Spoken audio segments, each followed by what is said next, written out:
and the kill.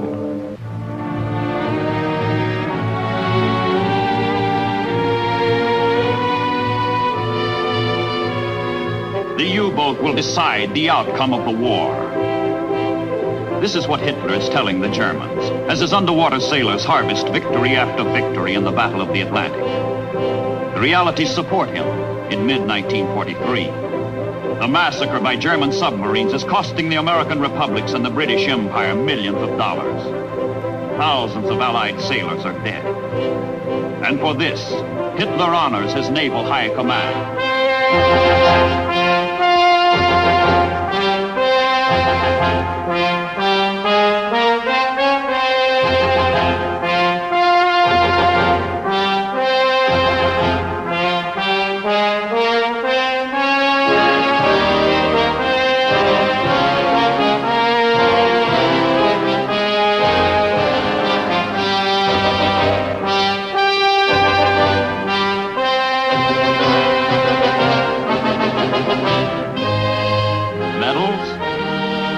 And more medals. Glory to the Führer. Glory to the Third Reich.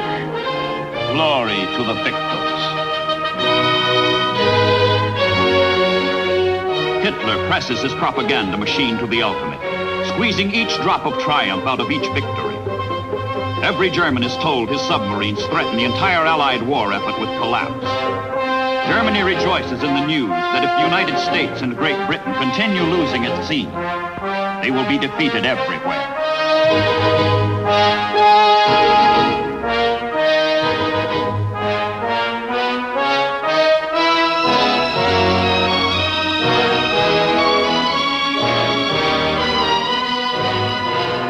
Hitler, whose pride has been his army, is now convinced that submarines deserve top priority in his war economy. Newer and deadlier U-boats are put into mass production. Factories throughout Germany and occupied Europe fabricate parts that are rushed to shipyards for final assembly.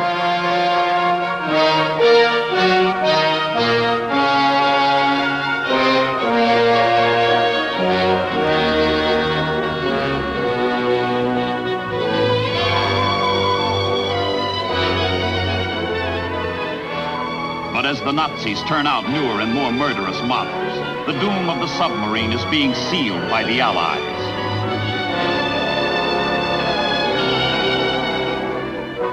To counteract enemy submarines, a ring of strategic air bases has been forged.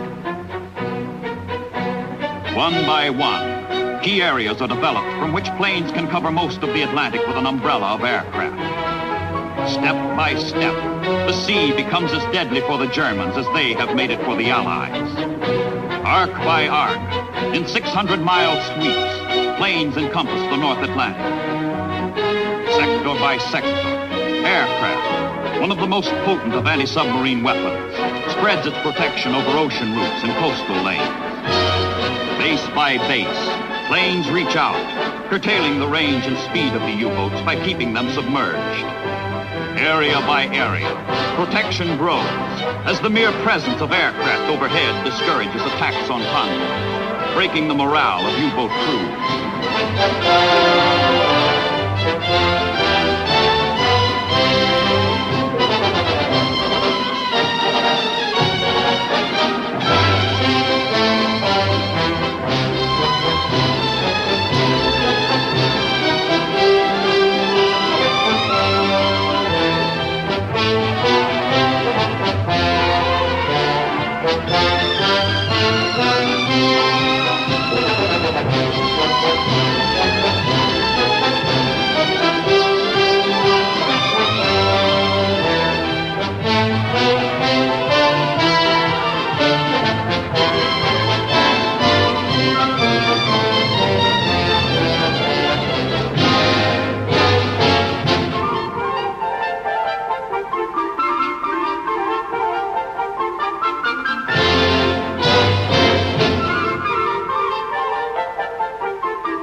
a center ocean gap, the Black Pit, left uncovered by land-based planes.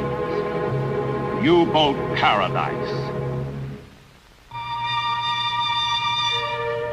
Allied bombs are not only over the Atlantic, but from English bases they're being flown over Germany, where they are dumped by the millions, despite Goering's promise to the contrary. Bombs on factories where U-boat parts are made. Bombs on railways that bring the parts together.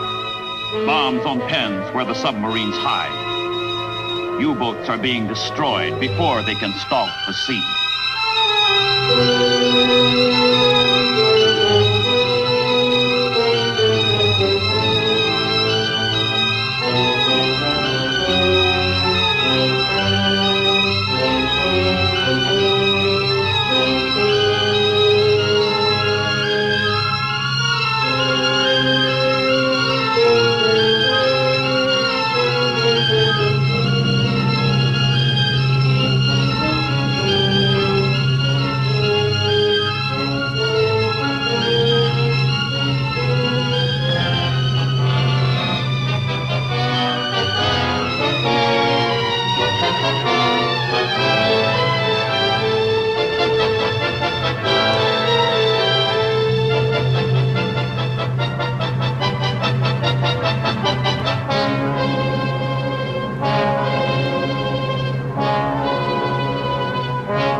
United States, shipyards work around the clock to supply part of the answer to the challenge of the mid-ocean Black Pit, where U-boats still roam unmolested.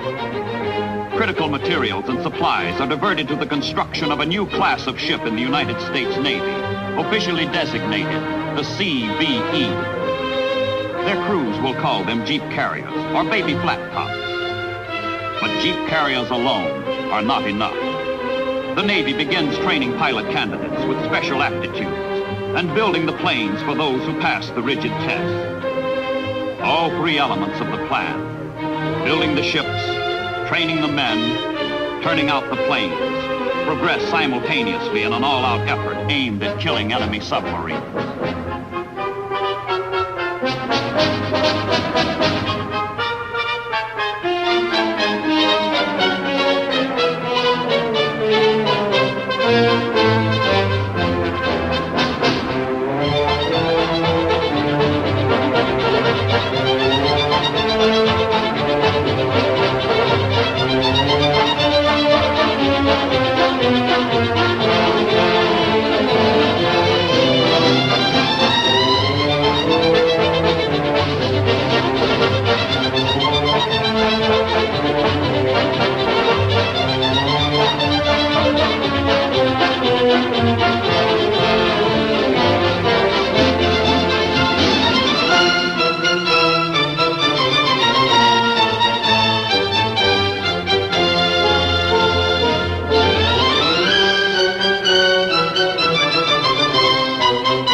Great Lakes steamers have been converted into seagoing schools, where pilots learn to negotiate tiny, unstable flight decks.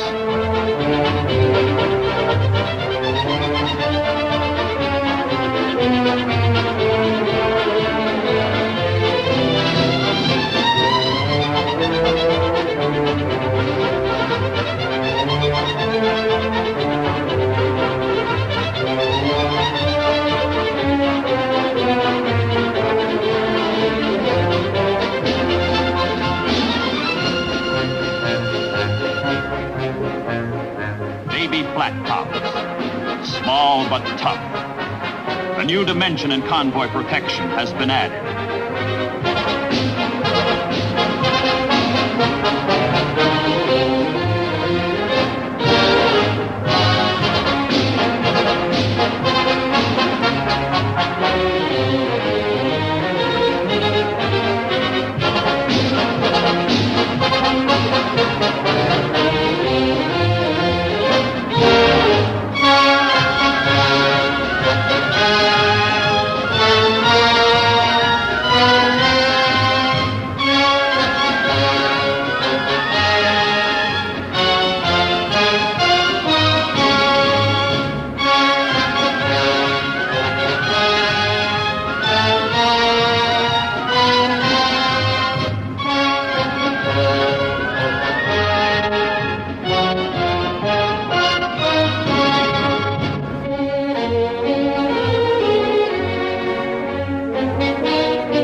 Umbrella with them, cargo and troop ships can safely sail across the fatal mid-ocean gap, soon to be U-boat hell.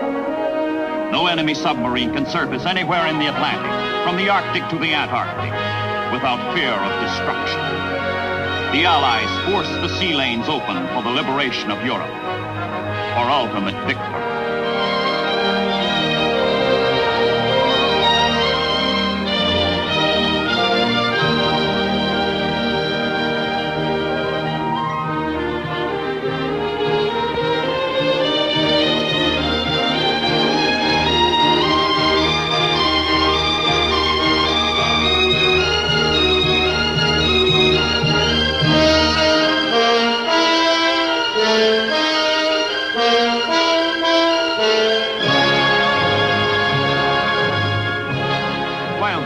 Are being run down on 100 ocean fronts, another campaign is being waged against them ashore. The 10th Fleet, which has no ships and will never put to sea, is the directing mind of anti-submarine warfare. Its function is to coordinate all intelligence, ships, and devices used against enemy submarines, and devise the best possible protection for Allied shipping. It replaces haphazard methods with a unified assault against the U-boats. Ships designed to kill U-boats. The destroyer escorts are the final, basic component needed to annihilate the Germans operating under the Atlantic. The ships and the gallant sailors who manned them.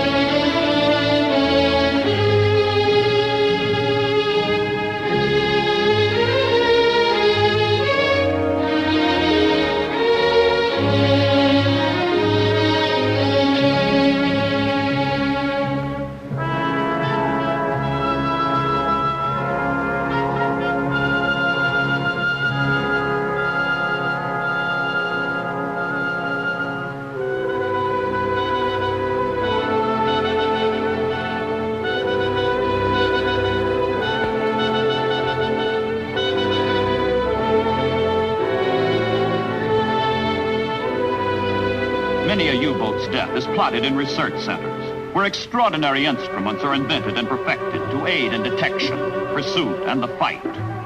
Instruments that link ship to ship, ship to plane, plane to plane, in unified hunter-killer groups.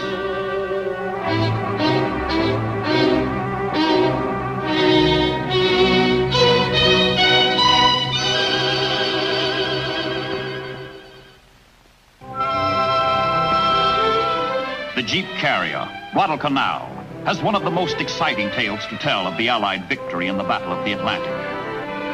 On June the 4th, 1944, 2 days before the Normandy invasion, the Guadalcanal, with escorts, is cruising off the Azores in search of prowling submarines. She already has 4 kills to her credit and is looking for more, but this time with an added flourish. She has their hearts set not on sinking another submarine, but on capturing one. All hands in the task group are looking for trouble.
Then it comes.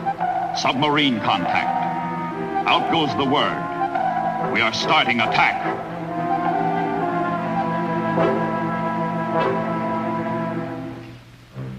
Inside the unsuspecting submarine, everything is relaxed and routine. It is Sunday and the Germans are taking it easy. But there is a surprise in store for them.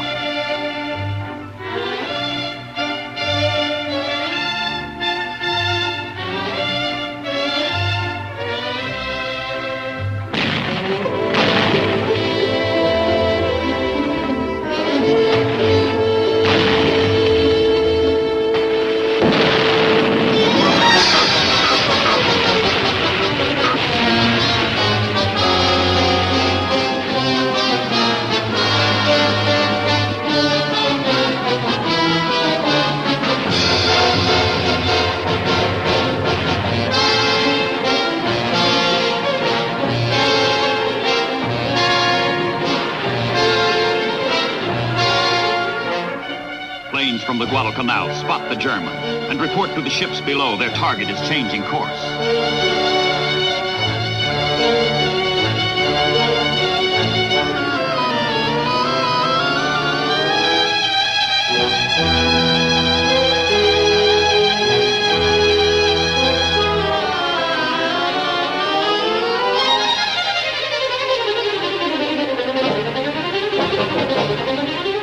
One of the planes swoops down to mark the U-boat's location with machine gun fire.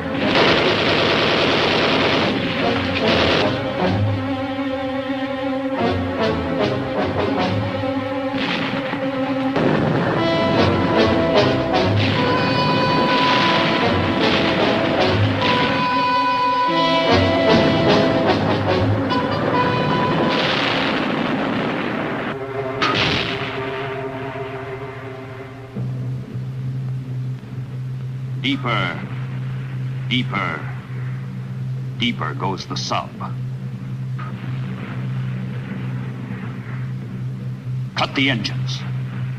Silence. But there is no escape.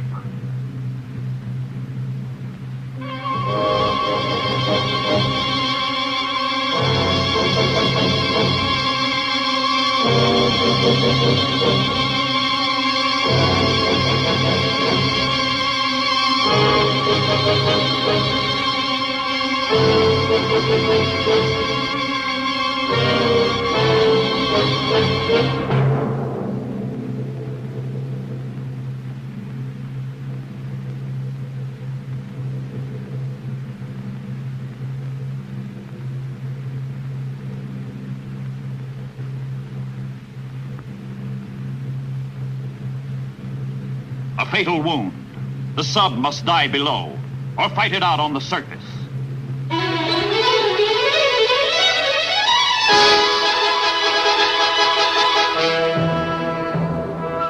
She's coming up.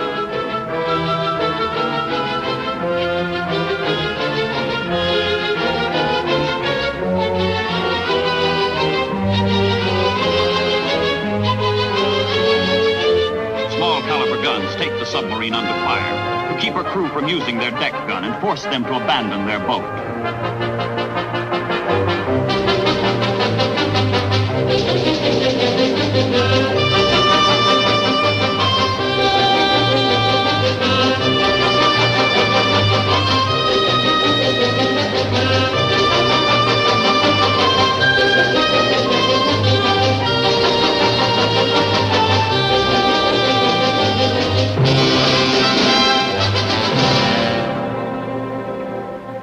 ancient order rings out.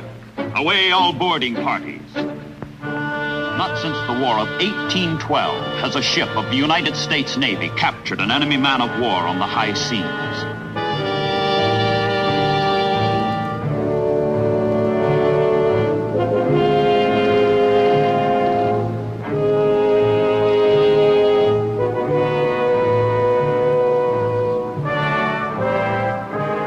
German sailors are taken prisoner, including the captain of U-505. Only one has been killed.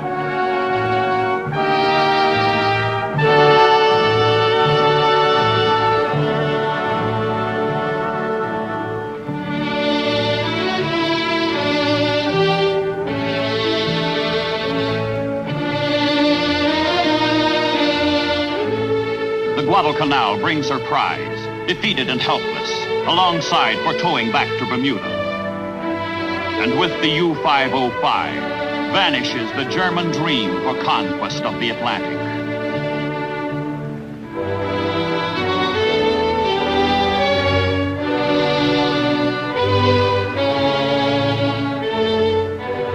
Before Germany's unconditional surrender, 866 Axis submarines lie dead on the ocean floor. Victory in the Battle of the Atlantic is the result of teamwork between the Allies and integration of all weapons.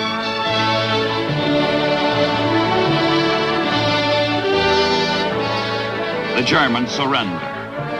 The Battle of the Atlantic is won. The desperate, vicious struggle is over. To Allied airmen and sailors who have restored freedom to the seas, all honor for making victory possible in World War II.